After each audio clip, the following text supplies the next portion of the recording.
अब तक बहुत आशीष दी है और अभी भी प्रभु बहुत आशीष देंगे। आमीन, हालेलुया। तो प्रभु के सुसमाचार में आप सबका बहुत बहुत स्वागत है। और प्रभु किसी का उधार नहीं रखता। आमीन। हम सब उसके बच्चे हैं, वो हमारा पिता है, इसलिए वो कभी उधार नहीं रख सकता, है ना। और क्योंकि वो हमारे हित के बारे में सोचता है, हमारी चिंता करता है और हमारी केयर के लिए हमें सफेद विश्वास योग्य है। और वो नहीं चाहेगा कि उसके बच्चे कभी उदास रहें, है ना। तो अपने पड़ोसी से पूछिए, काहे उदास रहते हैं? पूछिए काहे उदास रहते हैं? मुंह ढकने वालों से पूछो, मुंह ढकने वाले उगारने वाले से पूछो, है ना। और अपने पड़ोसी के लिए फिलिपियों 4:4 दो। अपने पड़ोसियों के लिए फिलिपियों 4:4 दो। अरे आनंदित रहा करो, अपने पड़ोसी को बोलो आनंदित रहा करो, है ना। प्रभु कहता है आनंदित रहो। आमीन। तो कभी भी है हमारा जीवन में उदासी को जगह नहीं देना, निराशा को। होता है, देखो शरीर है, शरीर में कभी दर्द पीड़ा भी होती है, कभी तंदुरुस्ती भी होती है, कभी छोटा मोटा दिक्कत भी होती है, ठीक है ना। और ऐसे दिमाग में भी है, कभी बहुत सारी खुशियां भी होती हैं, कभी कभी छोटा मोटा एंट्री कर भी जाता है। लेकिन इसका मतलब उदासी का तो कोई इसमें स्थान नहीं होता है ना। भाई शरीर में अगर दर्द हो रहा है, कुछ कमजोरी हो रही है, कुछ दिक्कत हो रहा है ना, तो क्या करो, स्प्रे कर लो, टूक मसल लो, गोली खा लो, इंजेक्शन ठुकवा लो, और कुछ नहीं हो तो कुटवा पिटवा लो, परिवार वालों से बोलो लात गुस्सा मारो, है ना। तो ये सब तो ठीक है, लेकिन उदासी के लिए तो ये सब में कोई जगह नहीं है ना। शरीर का कोई तकलीफ हो, कई बार पैसे की दिक्कत हो जाती है। काफी लोग हैं जिनके हाथ में एक पैसा ना हो तो उनका मरा हुआ जीवन हो जाता है। काफी लोग हैं उनके शरीर में एक दर्द पीड़ा, हल्की सी एक दर्द पीड़ा हो जाए, उसी में मरा हुआ जीवन हो जाता है। काफी लोग हैं उनके मनपसंद कपड़ा ना मिले, मनपसंद कुछ खाना वाना ना मिले, उसी में मरा हुआ सा जीवन हो जाता है ना। ये तो कोई मतलब नहीं है, ठीक है ना। हमारा खुशियां, हमारा आनंद क्या छोटी छोटी चीजें छीन लेंगी? नहीं, क्योंकि हमारा जो आनंद है वो यीशु मसीह का दिया हुआ है। और यीशु मसीह का दिया हुआ कोई भी चीज इतनी सस्ती तो नहीं हो सकती जो कोई भी ऐसे छीन ले है। उसकी नुक्ति तो नहीं हो सकती ना। नहीं। जो मर्जी आके 11 रुपए में लेकर 150 लोगों को खिलाकर पेट भरा दे। हालेलुया। तो हमारे लिए सीधा बहुत कम समय है और सीधा वचन में चलेंगे। लेकिन आने वाले समय में आप लोग, लेट आने वालों को खुशखबरी है, क्योंकि आने वाले समय में अभी नया बोर्ड बन के आएगा, उसमें खुशखबरी मिल जाएगी। जो लोग लेट आते हैं उनको खुशखबरी है, क्योंकि अभी इतना जो जल्दी जाते हैं उनको दुख खबरी हो जाएगी कि जो जल्दी जाते हैं वो जल्दी नहीं जाएंगे, और जो लेट आते हैं वो और भी लेट आएंगे तो चलेगा। लेकिन जाने में लेट जाने का होगा, आने में भी लेट आने का होगा, जाने में भी लेट जाने का होगा, ठीक है। तो अभी आने वाले समय में खुशखबरी मिलेगी, ठीक है। अभी थोड़े से और काम है, फ्री होके फिर बोर्ड बनेगा, हो सकता है अगले संडे या उससे अगले संडे तक ये खुशखबरी मिल जाएगी कि लेट आराम से आओ और आराम से इधर से लेट के जाओ।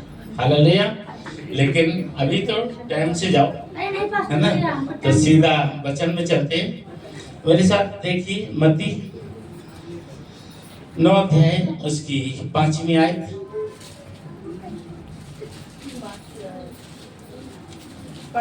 हाँ, तेज आवाज से। मत्ती 9:5। क्या है? ये कहना तेरे पाप क्षमा हुए, या ये कहना उठ और चल फिर, है ना। तो यहाँ परमेश्वर का वचन से आवाज आ रही है, मनुष्य के लिए क्या है? बस शरीर का ये दर्द पीड़ा, खाज खुजली, है ना, बुखार खांसी जुकाम ये हो, बस ये भाग जाए, या शरीर मोटा हो जाए या पतला हो जाए, है, या ये निकल जाए या ये दब जाए, ठीक है ना। क्या ये काफी है? शरीर में चंगाई मिल जाए, शरीर गोरा हो जाए, या शरीर मोटा हो जाए, या पतला हो जाए, या काला हो जाए, है ना, हैंडसम दिखने लगे, इतना हैंडसम दिखूं कि बस मेरे अलावा कोई हो ही ना ऐसा, क्या ये सब काफी है? ये मायने नहीं रखता। हालेलुया। ये कोई मायने नहीं रखता। शरीर की चंगाई, तकलीफ, तंदुरुस्ती, कमजोरी, अमीरी, गरीबी, ये कुछ मायने नहीं रखता। ठीक है। 6 परंतु इसलिए कि तुम जान लो कि मनुष्य के पुत्र को पृथ्वी पर पाप क्षमा करने का अधिकार है। ये है मजे की बात। हालेलुया। सब कुछ मिला और पाप की क्षमा नहीं मिली तो फिर क्या मिला? है ना? दिल मिला तो क्या मिला? टूटा जिगर ना मिला। ठीक है, सब कुछ मिला, पाप की क्षमा ना मिली तो फिर क्या मिला? शरीर की चंगाई मिली, संसार की धन दौलत मिली, रुपया पैसा मिला, खाना पीना है सारा, और क्षमा नहीं मिली, लास्ट में नरक में झोंक दिया गया जैसे भुर्जी के बाहर। है ना? तो फिर क्या फायदा? सबसे जरूरी है पापों की क्षमा। और रही बात बीमारी से चंगाई की, तो इसके लिए तो सोचने की जरूरत ही नहीं है। पता है क्यों सोचने की जरूरत नहीं है? फिर देखिए मत्ती 8, आज प्रभु मत्ती से ही ज्यादा बात कर रहा है, तो फिर देखिए यहाँ मत्ती 8 और उसका 14। यीशु जब पतरस के घर आया, यीशु जब पतरस के घर आया तो उसने उसकी सास को ज्वर में पड़ी देखा। पड़ा देखा। उसने उसका हाथ छुआ और उसका ज्वर उतर गया और वह उठकर उसकी सेवा करने लगा। हालेलुया। क्या कोई मायने रखता है शरीर की चंगाई, या मायने रखती है पापों की क्षमा? है ना? तो इम्पोर्टेंट क्या है इसमें? पापों की क्षमा। सबसे बड़ी आशीष पापों की क्षमा। बीमारी में तो उदास होने का कोई स्थान नहीं है। क्या पतरस की सास ने कहा यीशु आ जाओ, मेरे बुखार को भगा दो? है? प्रार्थना किया? नहीं, पतरस की सास ने कोई प्रार्थना नहीं किया। ठीक है ना?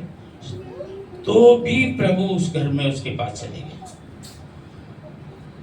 क्यों कहा है पतरस 5:7 में, तुम अपने लिए चिंता नहीं करना, मैं तुम्हारी चिंता करता हूं।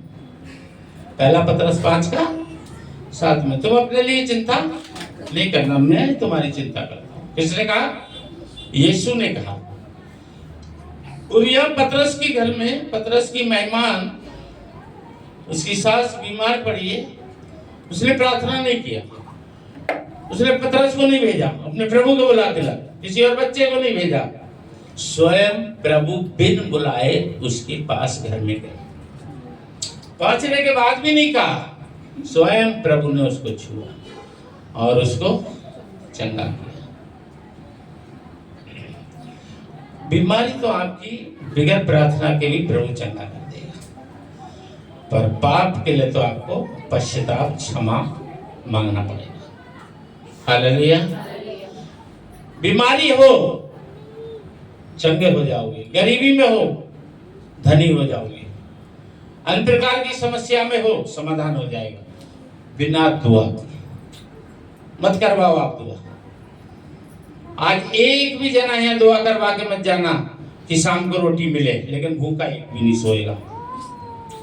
शाम को सबको आज अच्छा अच्छा खिलाएगा प्रभु। हालेलुया। कोई भी ये दुआ करा के मत जाना कि पास्टर जी शाम का खाना मिल जाए, और देखना भूखा तुम में से एक भी नहीं सोएगा। सबको अच्छे अच्छे भोजन का इंतजाम करेगा आज। वो दूसरी बात है खुद ही लालची आलसी हो जाओ, बनाओ ना या लाओ ना तो अलग बात है। लालची और आलसी नहीं बहे तो आज की शाम आप सबको बढ़िया बढ़िया खाना खिलाएगा, आपके घर की खुशबू पड़ोसी सूंघेगा। और इसके लिए आपको दुआ मत करना, तो भी प्रभु देगा। प्रभु कहता है तुम अपने प्राण के लिए कभी चिंता ना करो कि तुम क्या खाओगे क्या पियोगे, और अपने शरीर के लिए भी नहीं कि क्या पहनोगे। है ना? तो हमें उदासी के लिए कोई जगह है? जिंदगी में उदासी को कभी मत आना। फिलिपियों 4:4 जिंदगी में रखो। प्रभु कहता है आनंदित रहो, हमेशा प्रभु में आनंदित रहो। हालेलुया। हमेशा प्रभु में आनंदित रहो। आनंदित इस बात में रहो कि तुम्हारे पाप क्षमा किए हैं उसने। ठीक है? मनपसंद कपड़ा नहीं है लेकिन कपड़ा है। मनपसंद भोजन नहीं है पर भोजन तो है। मनपसंद घर नहीं है पर घर तो है। जो भी चीज है मनपसंद नहीं है पर वो चीज है तो आपके पास। तो बड़ी बात तो ये कि आपके पाप क्षमा हुए, प्रभु ने आपको चुना है, प्रभु ने आपको ग्रहण किया है। क्या कहती है बाइबल? तुमने उसको ग्रहण नहीं किया, यीशु ने तुमको ग्रहण किया है। आनंदित रहना इसमें कि यीशु ने तुमको ग्रहण किया है। आनंदित रहना इसमें कि यीशु ने तुमको चुना है। आनंदित रहना इसमें कि यीशु ने तुम्हारे पाप क्षमा किए हैं। आनंदित रहना क्योंकि यीशु में अब तुम पे कोई दंड की आज्ञा नहीं। आनंदित रहना क्योंकि न्याय के दिन के लिए तुम स्वतंत्र किए गए हो। आनंदित रहना क्योंकि तुम्हारा यीशु बहुत जल्दी बादलों पे तुम्हें आवाज देने वाला है। आनंदित रहना क्योंकि बहुत जल्दी तुम उसकी हथेली पे बैठने वाले हो। आनंदित रहना क्योंकि बहुत जल्दी तुम उसके हाथ से जीवन का वृक्ष से फल खाने वाले हो। आनंदित रहना क्योंकि बहुत जल्दी वो तुम्हें अपने हाथ से मुकुट पहनाने वाला है। आनंदित रहने का मतलब क्या है? प्रभु में बने रहना। हालेलुया। यीशु में बने रहो, यीशु में जुड़े रहो, यीशु से लिपटे रहो, यीशु से चिपके रहो, यीशु से दूर नहीं जाना, यीशु को अपने से दूर नहीं करना। इसका मतलब है उसकी आज्ञा में, उसके प्रेम में, उसके विश्वास में और उसके वचन में। और जो विरोधियों को रोने का दिन होगा वो तुम्हें नाचने का दिन होगा।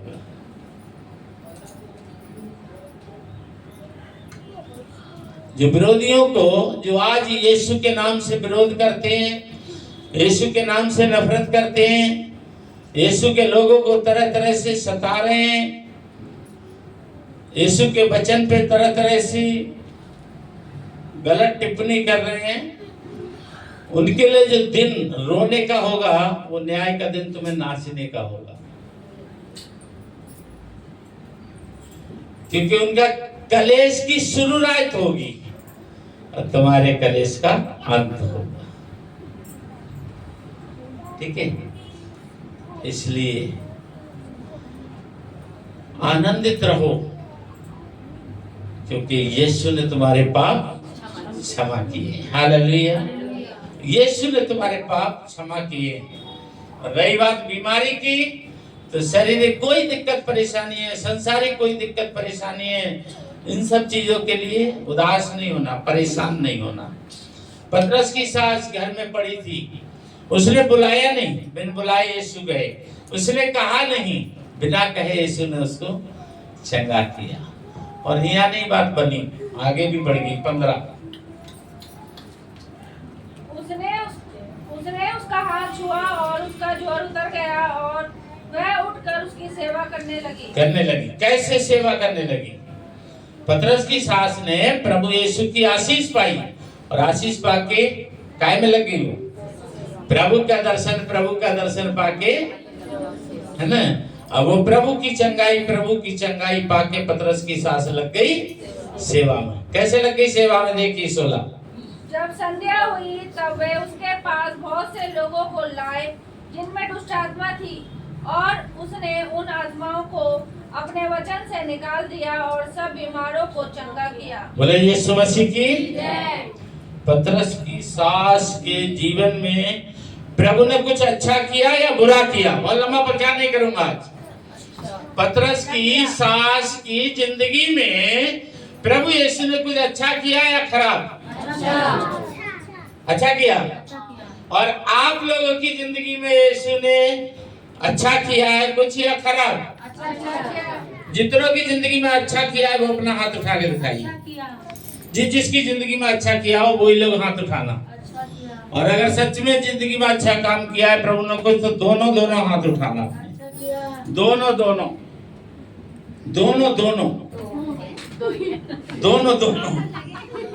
हालेलुया। तो दोनों दोनों कहा ही दो ही। तो देखो पतरस की सास की जिंदगी में यीशु ने जब अच्छा काम किया तो यीशु को कुछ कहना नहीं पड़ा। पतरस की सास काय में लग गई, सेवा में। क्या सेवा?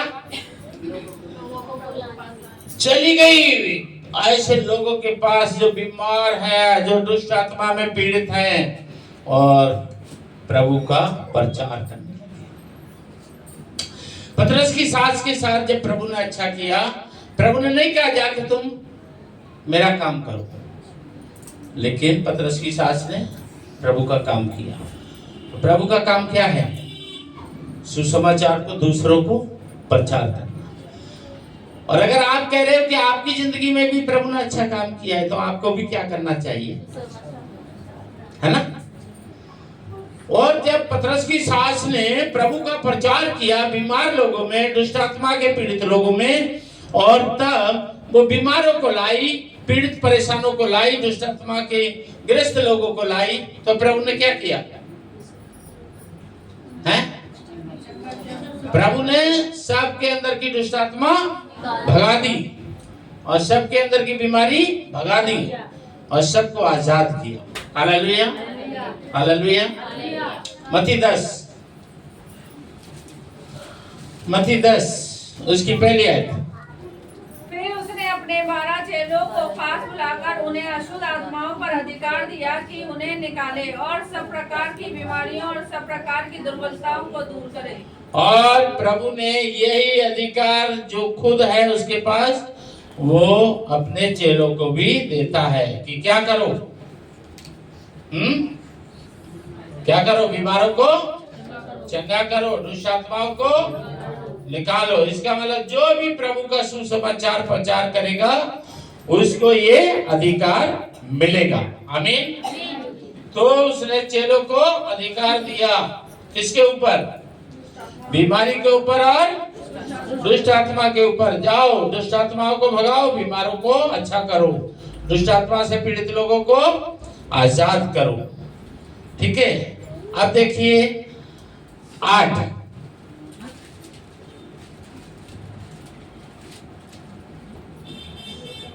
दस का 8। बीमारों को चंगा करो, मरे हुओं को जिलाओ, कोढ़ियों को शुद्ध करो, दुष्ट आत्माओं को निकालो। तुमने सेधमेद पाया है, सेधमेद दो। बोलो यीशु मसीह की।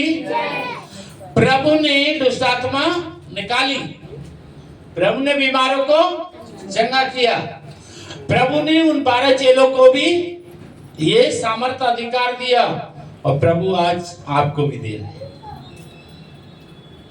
प्रभु आज आपको भी दे रहा है। फिर से सुनिए 8।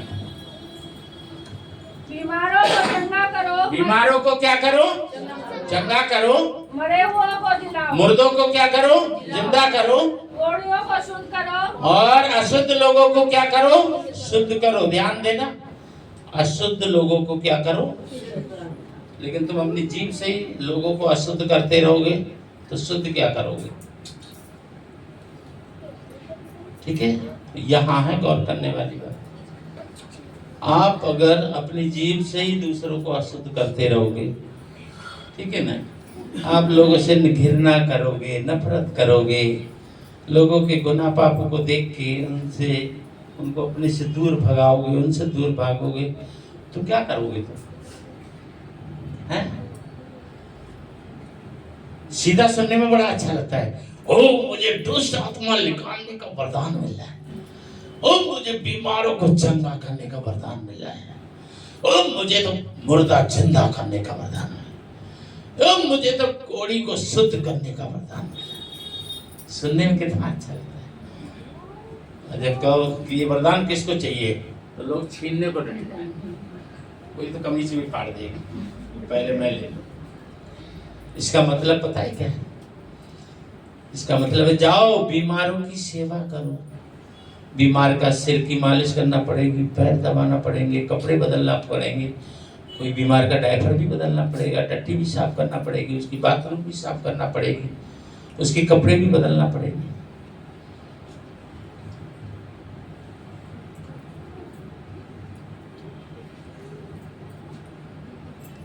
98 में पता नहीं कितने लेडीजों के कपड़े बदले।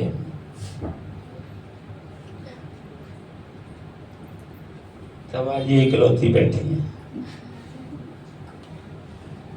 ये यहाँ नहीं होती, उनको याद है नहीं आए तो प्रभु जाने। रात भरी में, दिन भरी में कितनी महिलाओं को अपने आप उनको लैट्रिन कराना, अपने आप उनको पेशाब कराना, अपने आप उनको सलवार पेटीकोट पहनाना, ब्लाउज, उनके कपड़े बदलना अपने आप। ठीक है, कितनी लड़कियों के कुंवारी, कितनी शादीशुदन के, कितनों को बाथरूम ले जाना, उनके कपड़े खोल के उनको, कितने वहीं पर ही उनको बाथरूम का, लैट्रिन का बर्तन लगाना। पता नहीं कितने महिलाओं का शरीर देखा, कितनों की लैट्रिन साफ करी, कितनों की बाथरूम साफ करी, कितनों के कपड़े बदले, पता नहीं रात में कितनी बार पोंछा लगाया वहाँ, कितनों के बिस्तर बदले, कितनों को ग्लूकोज की बोतलें लगाई, हेल्परी करी, शीपर गिरी करी, नर्स गिरी करी, बेटर गिरी करी, लिफ्ट चलाई, कैंटीन में भी कितनों के लिए प्लेटें लगाई, क्या क्या करा, है ना। ओ मुझे बीमार को चंगा करने का वरदान मिला है, उसका उल्टा सोचो। बीमारों के पास भेजेगा प्रभु, बीमारों के पास क्या करोगे जाके? बीमार तुम्हारे लिए क्या करेगा? बीमार की सेवा। बीमारों के चंगा करने का वरदान का मतलब है बीमारों की सेवा करो। उन दुष्ट आत्मा निकालने का वरदान मिला है। इसका उल्टा क्या है? जहां जाओगे वो दुष्ट आत्मा तुम पे क्या होगी? हावी होगी तुम पे, यानी तुम्हें दुश्मन से लड़ना है। तुम्हारे शरीर में खुद ही ताकत नहीं है, मुंडी कांप रही है, हाथ कांप रहे हैं, है ना, पैर टेढ़े हो रहे हैं, क्या लड़ोगे उससे? इसका मतलब पता है क्या है? दिन दिन भर बाइबल नहीं पढ़ना, दिन दिन भर प्रार्थना नहीं करना, दिन दिन भर कभी एक भजन नहीं गाना, तो तुम्हारे हाथ पैर क्या काम करेंगे? क्या लड़ोगे तुम? पता चला जैसे आजकल होता है, कोई आता है ऐसे सारे गिर जाते हैं, ये भैया कौन से यीशु मसीह हैं? फिर कोई धीरे धीरे चलता है, सारे लोग वहां तक गिर जाते, ये कौन से यीशु मसीह है? कोई रूमाल, कोई मुफलर, कोई तौलिया, कोई कोट, कोई कमीज, कोई पटका, है ना, कोई तालियां बजाते हैं, इधर लोग गिर गए। ये कौन से यीशु मसीह हैं? मुझे नहीं मिले वो वाले, सही मायने में वरदानों की तरफ जाओ। हालेलुया। अशुद्ध को शुद्ध करने का अभिषेक, इसका मतलब क्या है? कोड़ी को जाकर छूना है, कोड़ी के साथ खाना है ना, कोड़ी को थाली में से खाना खाना है, उसको खिलाना है अपने पास, उसके घाव को साफ करना है। दिल्ली में देखो, जवाहरलाल नेहरू स्टेडियम के पास लोधी रोड मार्केट, जहाँ हम ट्रेनिंग करके आए थे 10 महीने की, वहाँ पर ही सारे लेप्रोसी लोग होते हैं। बीटाडीन की 5-5 लीटर की गैलन ऐसे उनके ऊपर डाल के, ठीक है, प्रभु के लोग साफ करते, पट्टियाँ करते हैं, मल्ली पट्टियाँ करते हैं, फिर उनको खाने के लिए ब्रेड वगैरह, उनका खून बह रहा है, ऐसे चमड़े टूट के गिर रहे हैं,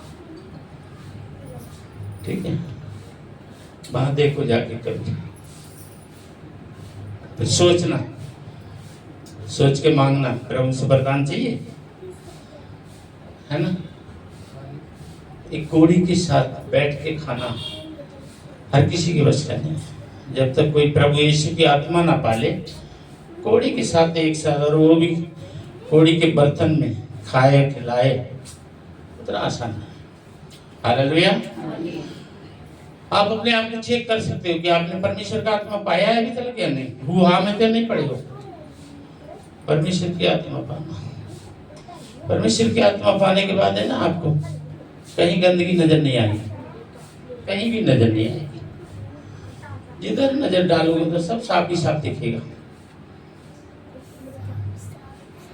और जब ऐसे देखोगे तो गंदगी नजर आएगी, ऐसे देखोगे तो सीधा गंदगी नजर आएगी। फिर कहाँ जाओगे? सीधे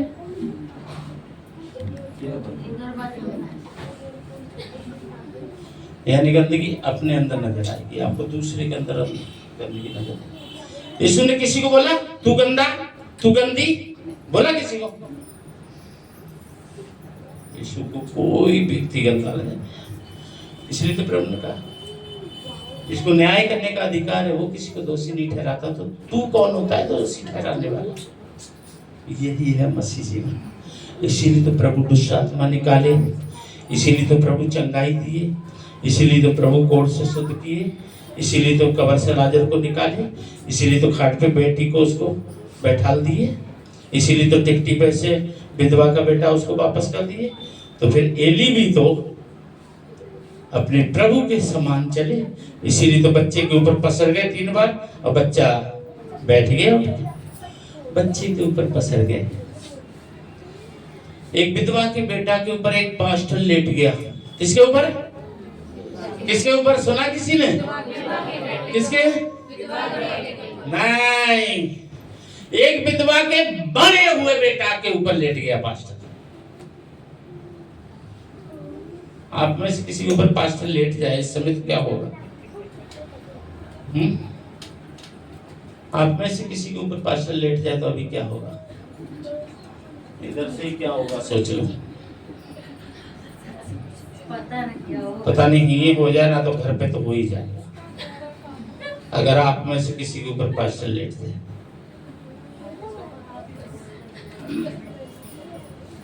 ये बड़ी प्यारी चीज है, बस समझ ले। वो समझदार ना समझे वो ना समझे। पास्टर एली विधवा की मरे हुए बेटे को कहाँ ले गया? ऊपर ले गया, और उसके ऊपर कितनी बार? 3 बार उस मरे मुर्दा के ऊपर पसर गया। उस माँ की बेटा मर गया, उसके ऊपर पास्टर पसर रहा है 3 बार, जिसने अभी थोड़ी देर पहले क्या किया था? उसी का पेट भराया। लेकिन तीसरी बार जब पसर के हटा, जब कहा कि प्रभु जहां से पेट भराया उसी को तूने आंसू से रुलाया, बेटा उठ के बैठ गया। हालेलुया, उठ के बैठ गया। ये तो समझ में आता है, लेकिन ये समझ में नहीं आता है कि अगर माइक कैसे घुमा दिया जाए और लोगों के ऊपर गिरने लगे। ये माइक में क्या है? ये नहीं समझ में अभी बोल रहा था। हालेलुया। झूठी शिक्षाओं से, झूठे शिक्षकों से, झूठी कहानियों से, झूठे विश्वास से, झूठे प्रेम से अपने आप को बचाओ। झूठा प्रेम पाना और झूठा प्रेम करना ये भी पाप है। झूठा विश्वास भी पाप है। आप कहते हो हाँ विश्वास करते हैं, लेकिन अंदर आपके विश्वास है नहीं। कहते हो प्रेम करते हैं, पर अंदर प्रेम है नहीं, ये भी पाप है। प्रभु यीशु ने दुष्ट आत्मा निकाली, बीमारों को चंगा किया, कोढ़ी को शुद्ध किया, मुर्दों को जिंदा किया। प्रभु ने यही सामर्थ्य 12 चेलों को भी दिया, उनने भी किया। प्रभु यही चीज आपको भी दे रहा है, लेकिन इसको क्या करना है? क्या करना है? इस्तेमाल करना है वैसे जैसे प्रभु कहते हैं। सुनो दोबारा से 8 ये समाप्त करेंगे अब। बीमारों को चंगा करो, मरे हुओं को जिलाओ, कोढ़ियों को शुद्ध करो, दुष्ट आत्माओं को निकालो। तुमने सेहतमंद पाया है, सेहतमंद दो। कैसे पाया है और कैसे दो? कितने लोग प्रभु की महिमा को करना चाहेंगे? सब लोग करना चाहेंगे? सब लोग करना चाहेंगे। तो इसको करने के लिए पता है क्या करना है? साथ पढ़ो।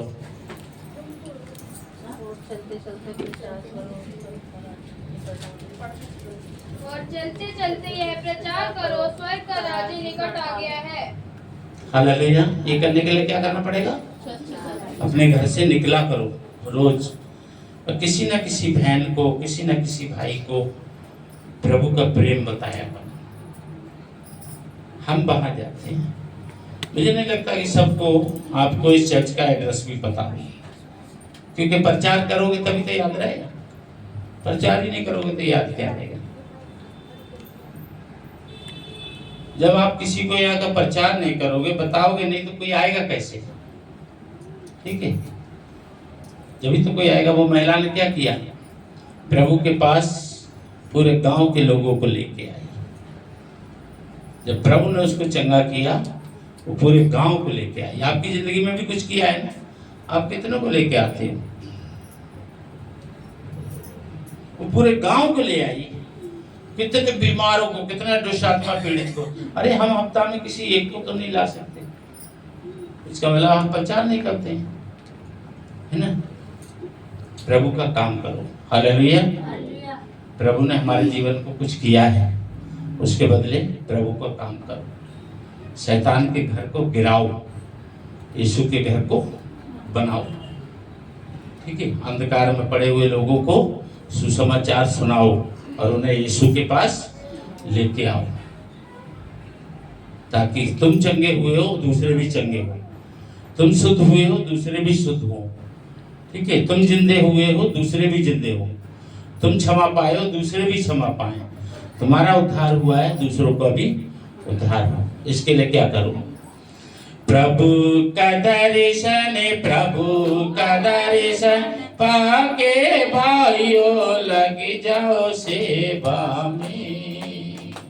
प्रभु का दर्शन, प्रभु का दर्शन पाके भाइयों लग जाओ सेवा में। यीशु का दर्शन, यीशु का दर्शन पाके बहनों लग जाओ सेवा में। बोलो यीशु मसीह की।